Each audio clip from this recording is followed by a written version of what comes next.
This is the story of where legends were made, dynasties broken, and immortality carved into hardwood. From Wilt's impossible 100 to Curry pointing at his finger like, "Yeah, run me my ring." This is the NBA's most iconic moments explained. Let's get into it. Wilt Chamberlain's 1962 100-point game, March 2nd, 1962. Hershey, Pennsylvania. A small gym that smelled like popcorn and sweat. Barely 4,000 fans in the building. No TV cameras rolling. But inside, Wilt Chamberlain was rewriting reality. He didn't just drop buckets, he devoured them.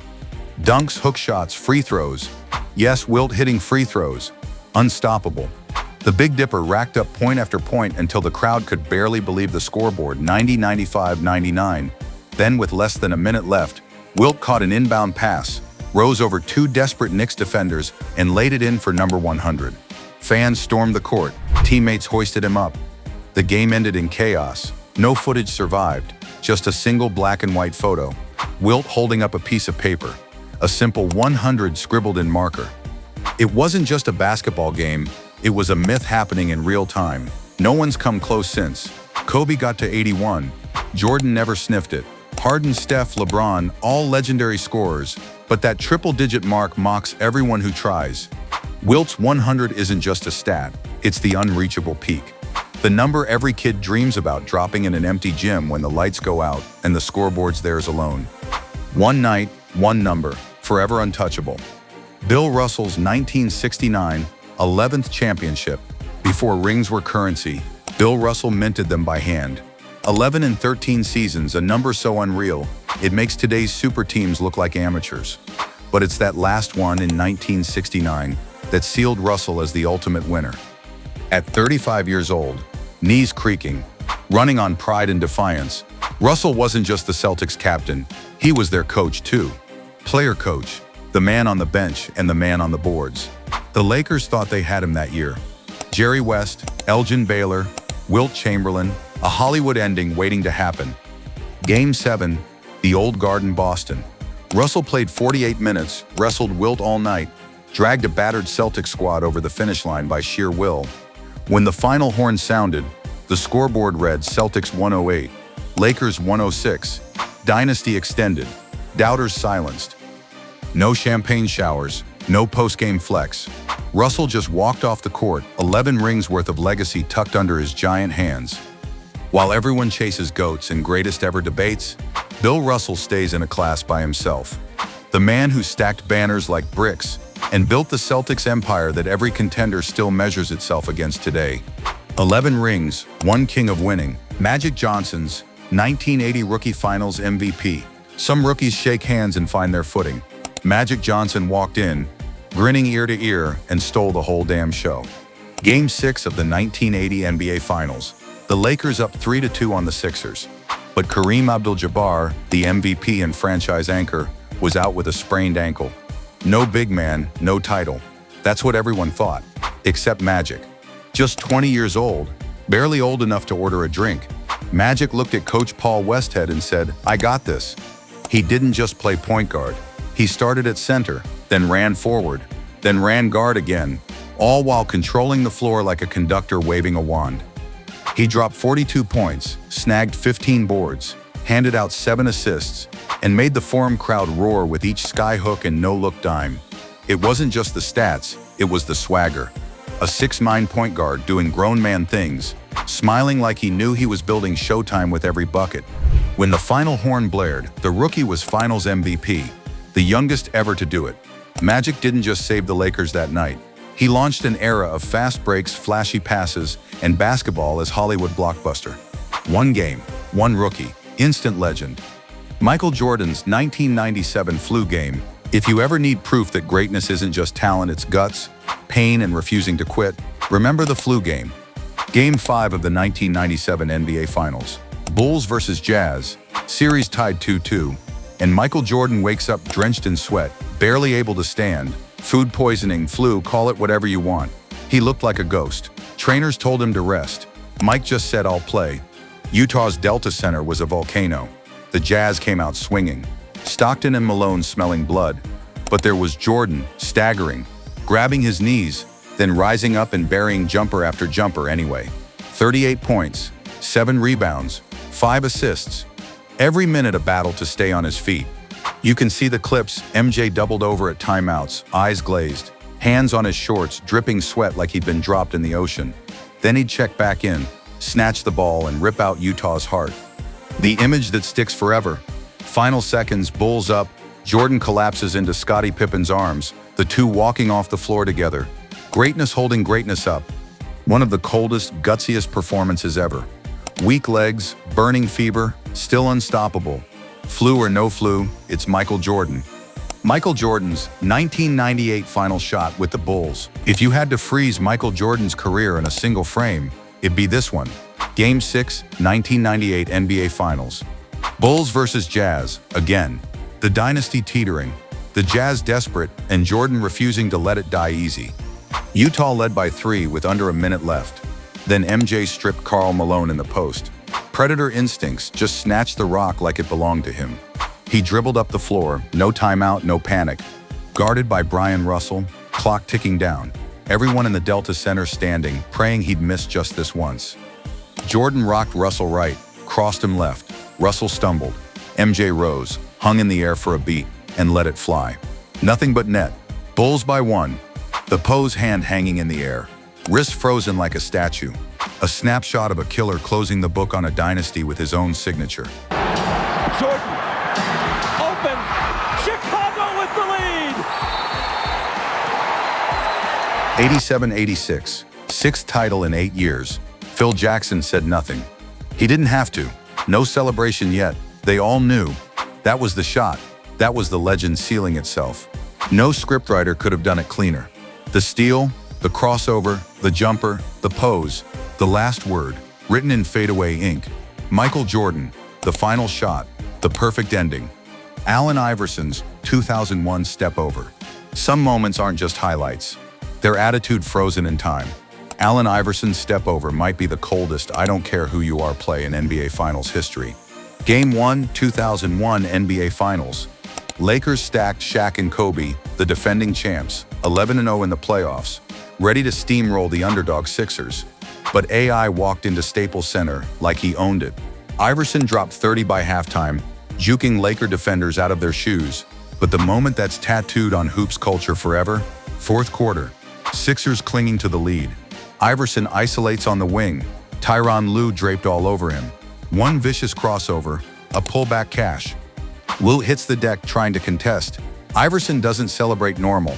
He looks down at Lue, then deliberately steps right over him. Not a glance back, not a single word, just pure Philly swagger, telling the entire world that no giant is too big to check the answer. Sixers stole Game 1 in OT.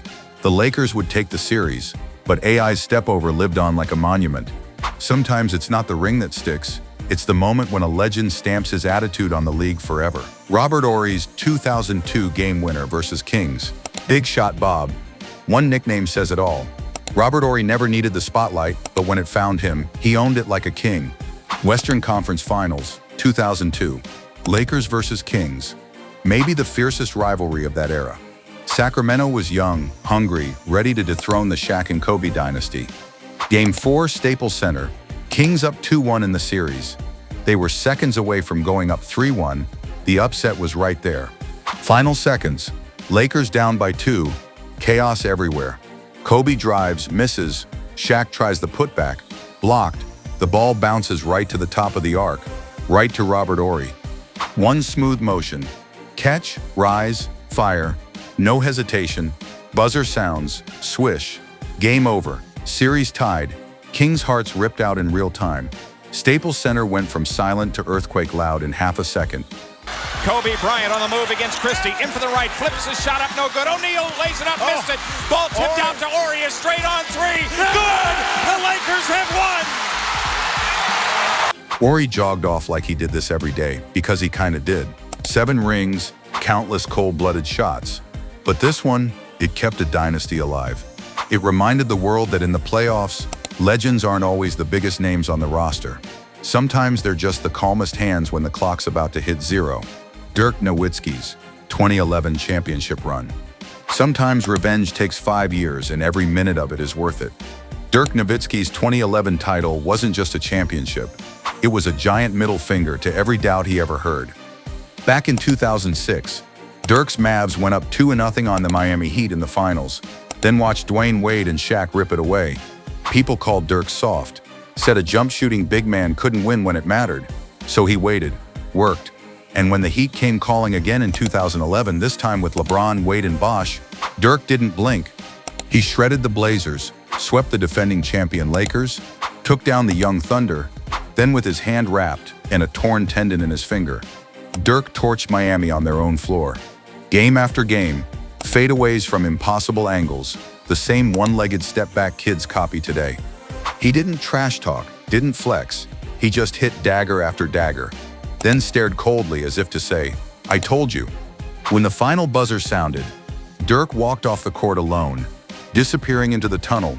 No big celebration, just a soft-spoken giant who silenced every critic and lifted Dallas's first and only banner to the rafters. Klay Thompson's 2015 37-point quarter. There's hot, then there's Klay Thompson in the third quarter against the Kings. January 23, 2015, a man so locked in, it felt like he'd hacked reality.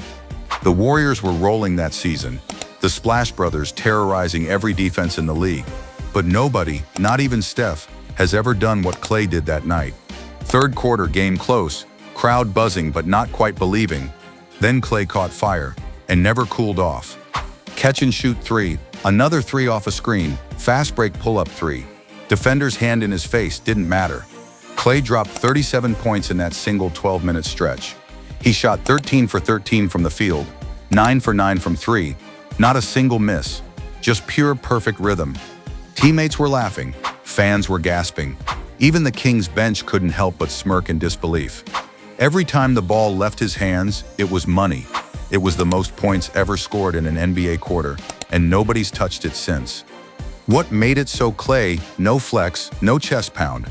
Just that stone-faced nod like, "Yeah, I do this." A quarter that felt like a video game glitch. Proof that sometimes the net really is just a suggestion when a shooter's in that zone. LeBron James' 2016 block on Iguodala. Some plays echo louder than any dunk or buzzer beater. LeBron's chase down in Game 7 is one of those. The moment a 3-1 comeback became real. 2016 NBA Finals. Cavs versus Warriors. Golden State had the greatest regular season ever. 73 wins, unstoppable at home. Two-time MVP Steph Curry at his peak. But Cleveland, down 3-1, refused to die. Game 7, Oracle Arena tied at 89 with under 2 minutes left. Andre Iguodala got loose on the break, one layup, and the Warriors retake control. Kyrie Irving backpedaled, desperate to slow him down. And then, like a shadow out of nowhere, came LeBron. He exploded down the floor, covered 88 feet in just a few strides, and pinned Iggy's layup so perfectly, it kissed the backboard and died in midair. The Cavs bench went wild, the crowd went silent, and the belief that Cleveland could actually pull this off hit full tilt.